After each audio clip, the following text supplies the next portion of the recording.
Hello students, welcome to my YouTube channel. हम NCERT finger tip का solution कर रहे हैं।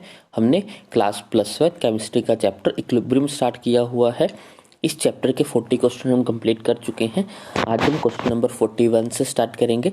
तो चलिए स्टार्ट करते हैं। क्वेश्चन नंबर 41 स्टेटमेंट है हमारे पास 0.6 mole of PCl5, 0.3 mole of PCl3 and 0.5 mole of Cl2 are taken in 1 liter flask to obtain the following equilibrium. PCl5 gives us PCl3 plus Cl2. If the equilibrium constant Kc for the reaction is 0.2, predict the direction of the reaction. हमें जो है वो direction बतानी है कि reaction कौन सी direction में जो है वो जाएगी। उसके लिए हम जो है वो Kc और QC के रिलेशन को यूज़ करेंगे। तो सबसे पहले हम QC की वैल्यू फाइंड आउट कर लेते हैं।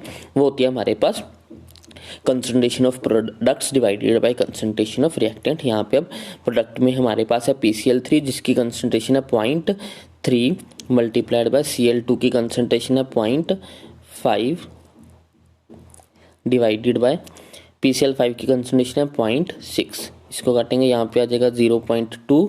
उसको इससे सॉल्व करेंगे तो हमारा QC जो आ जाएगा 0.25 आ जाएगा, which is greater than the 0.2, यानी कि Kc की वैल्यू से बड़ी है। अगर हमारी QC की वैल्यू Kc की वैल्यू से बड़ी हो तो हमारी रिएक्शन जो है वो बैकवर्ड डायरेक्शन में जाती है, ये आपको याद रखना है। अगर हमारी QC की वैल्यू छोटी हो Kc से तो हमारी रिएक्शन जो है वो फॉरवर्ड डायरेक्शन की तरफ जाती है। और अगर दोनों बराबर हो, इक्वल हो, तो जो है वो हमें इक्विलिब्रियम जो है वो अटेन होता है। Next question, question number 42। The correct relationship between the free energy change in a reaction and the corresponding equilibrium constant, हमें जो है वो डेल्टा जी और Kc के बीच में जो है वो रिलेशन बताना है। ये होता है minus delta G naught is equal to RT natural log of Kc, जो कि ऑप्शन डी में है। तो क्वेश्चन नंबर 42 के लिए ऑप्शन डी हमारा राइट होगा। Next question, question number 43। For a reversible reaction at 298 kelvin the equilibrium constant K is 200. what is the value of delta G naught at 298 Kelvin? हमें जो है वो डेल्टा G naught की value find out करनी है। तो formula हम लगाएंगे minus delta G naught is equal to 2.303 RT log of KC। Values put कर लेते हैं सारी। ये हो जाएगा 2.303, आर की वैल्यू 2 हो जाएगी। टेम्परेचर हमारे पास गिवन है 298 इंटू लॉग ऑफ 200 का लॉग निकालेंगे तो हमारे पास आ जाएगा 2.30। आगे हमारे पास है 298 टेम्परेचर इंटू 2.303। इस पूरे डाटा को अगर हम सोल्व करेंगे तो हमारे पास आंसर आ जाएगा 3.158 किलो कैलोरी, यानी कि ऑप्शन सी हमारा राइट होगा। क्वेश्चन नंबर 43 के लिए ऑप्शन सी जो है वो हमारा राइट है। Next question, question number 44। The following reaction is at equilibrium. हमें जो है वो एक रिएक्शन गिवन है जो कि इक्विलिब्रियम पे है, और हमें जो है वो Kc का एक्सप्रेशन भी गिवन है।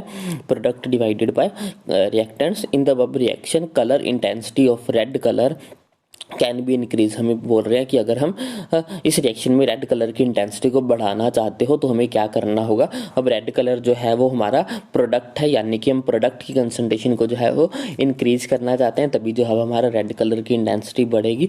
प्रोडक्ट को बढ़ाने के लिए हमें क्या करना पड़ेगा। प्रोडक्ट को बढ़ाने के लिए हमें एडिशन ऑफ KSCN करना पड़ेगा। पोटाशियम थायोसाइनाइड जो है वो हमें ऐड करना पड़ेगा। उससे क्या होगा, रिएक्शन जो है फॉरवर्ड डायरेक्शन में जाएगी, जिससे हमारे पास ज़्यादा प्रोडक्ट बनेगा और रेड कलर की इंटेंसिटी जो है वो बढ़ेगी। तो क्वेश्चन नंबर 44 के लिए ऑप्शन ए जो है वो हमारा राइट होगा। Next question, question number 45। Consider the equilibrium setup. हमें जो है वो इक्विलिब्रियम गिवन है। What will be the effect of the following on the equilibrium of the reaction. नीचे कुछ हमें फैक्टर्स दिए हैं, उन फैक्टर्स का हमें इक्विलिब्रियम के ऊपर क्या असर होगा ये हमें बताना है। फर्स्ट है एडिशन ऑफ H2। अगर हम H2 को ऐड करेंगे, यानी कि अगर रिएक्टेंट की कंसंट्रेशन को बढ़ाएंगे तो हमारे प्रोडक्ट धीरे धीरे ज़्यादा बनने शुरू होंगे, यानी कि हमारी रिएक्शन जो है फॉरवर्ड डायरेक्शन में जाएगी। तो एडिशन ऑफ H2 में रिएक्शन जो है फॉरवर्ड डायरेक्शन में जाएगी। तो इसमें ऑप्शन ए में भी फॉरवर्ड है और ऑप्शन सी में भी फॉरवर्ड है। आगे सेकंड में है एडिशन ऑफ CH3OH। CH3OH जो है वो हमारा प्रोडक्ट है, अगर हम प्रोडक्ट को बढ़ाएंगे तो हमारी रिएक्शन जो है वो पीछे की तरफ जानी शुरू कर देगी, रिवर्स डायरेक्शन में जानी शुरू कर देगी, बैकवर्ड डायरेक्शन में जाएगी। तो एडिशन ऑफ CH3OH से रिएक्शन जो है बैकवर्ड जाएगी। तो ऑप्शन ए में बैकवर्ड है लेकिन ऑप्शन सी में फॉरवर्ड है, तो अब हमारा ऑप्शन सी तो कैंसिल है, ये नहीं हो सकता, तो हमारा आंसर ऑप्शन ए ही होगा। आगे बाकी हम रिमूव देख लेते हैं। रिमूवल ऑफ CO, अगर हम CO को हटा देंगे तो रिएक्टेंट कम हो जाएंगे, तो रिएक्शन जो है बैकवर्ड डायरेक्शन में जाएगी, ये भी सही है थर्ड का। आगे है रिमूवल ऑफ CH3OH, अगर हम प्रोडक्ट को हटाते रहेंगे तो रिएक्शन जो है वो हमारी फॉरवर्ड डायरेक्शन में जाएगी, तो ये जो है वो फोर्थ के लिए फॉरवर्ड डायरेक्शन होगा।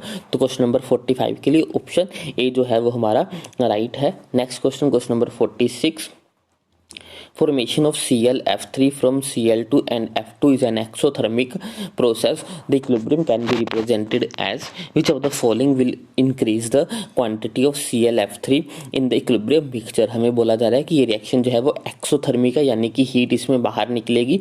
हमें बताना है कि कौन से फैक्टर जो है वो हमें प्रोडक्ट की क्वांटिटी को इंक्रीज करके दे सकते हैं।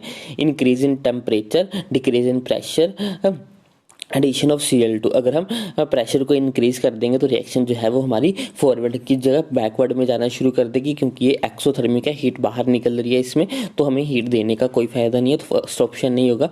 Decrease in temperature and pressure, addition of ClF3, अगर हम एडिशन ऑफ ClF3 कर देंगे तो रिएक्शन बैकवर्ड डायरेक्शन में जाएगी, क्योंकि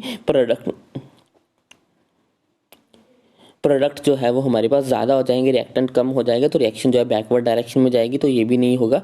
आगे है increasing temperature and pressure, removal of Cl2, अगर हम Cl2 को हटा देंगे तो रिएक्टेंट कम हो जाएगी, रिएक्शन जो है बैकवर्ड डायरेक्शन में शिफ्ट हो जाएगी, इससे भी हमें फॉरवर्ड डायरेक्शन में लेके जानी है।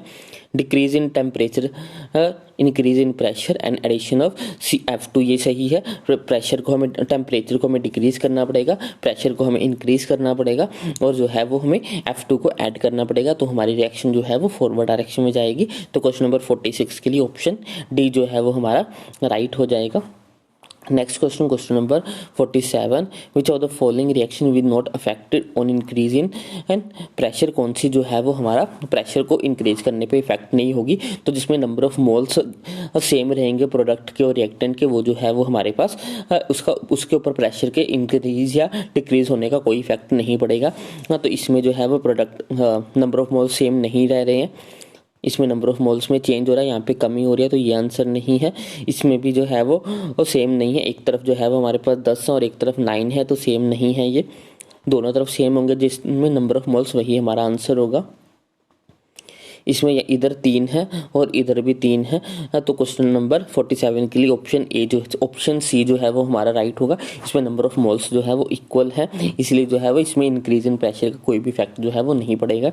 Next question number 48, which of the following reaction the increase in pressure will favor in the decrease in the will favor in the increase in the product। कौन सी रिएक्शन में जो है प्रेशर को increase करने से जो प्रोडक्ट है वो इंक्रीज करेंगे, जिसमें जो है वो हमारे नंबर ऑफ मोल्स कम हो रहे हैं, जिसमें नंबर ऑफ मोल्स कम होते हैं उसमें जो है वो प्रेशर को इंक्रीज करने से नंबर ऑफ प्रोडक्ट भी जो है वो इंक्रीज होते हैं। इसमें तो जो है वो फर्स्ट में हमारे सेम ही है, ये नहीं होगा। इसमें एक तरफ 1 है और एक तरफ 2 है, तो इसमें कम हो रहा है, तो ऑप्शन बी हमारा राइट होगा। क्वेश्चन नंबर 48 के लिए ऑप्शन बी हमारा राइट है। नेक्स्ट क्वेश्चन जिसमें नंबर ऑफ मोल्स कम होंगे वही हमारा आंसर था। इसमें क्वेश्चन नंबर 49 देखते हैं। क्वेश्चन नंबर 49 है, in a vessel N2H2 and NH3 are at equilibrium, some helium gas is introduced in the vessel so that the total pressure increase while the temperature and the volume remains constant. According to the Le Chatelier principle, the dissociation of NH3, हमें जो है backward direction बतानी है, तो इसमें जो है वो हमारी रिमेन अनचेंज रहेगा। Next question number 50, when I2 dissociate into its atomic form by the following reaction, the reaction is favored as, हमें जो है वो रिएक्शन को कौन से क्या चीज़ रिएक्शन को फेवर करेगी वो हमें बतानी है, क्योंकि इसमें प्लस जो है वो डेल्टा एच जो है वो प्लस में, यानी कि ये हमारी एंडोथर्मिक रिएक्शन है, हीट जो है वो हमें प्रोवाइड करनी पड़ेगी, तो लो टेम्परेचर इसको फेवर नहीं करेगा, इसको हाई टेम्परेचर फेवर करेगा। तो क्वेश्चन नंबर 50 के लिए ऑप्शन बी जो है वो हमारा राइट होगा।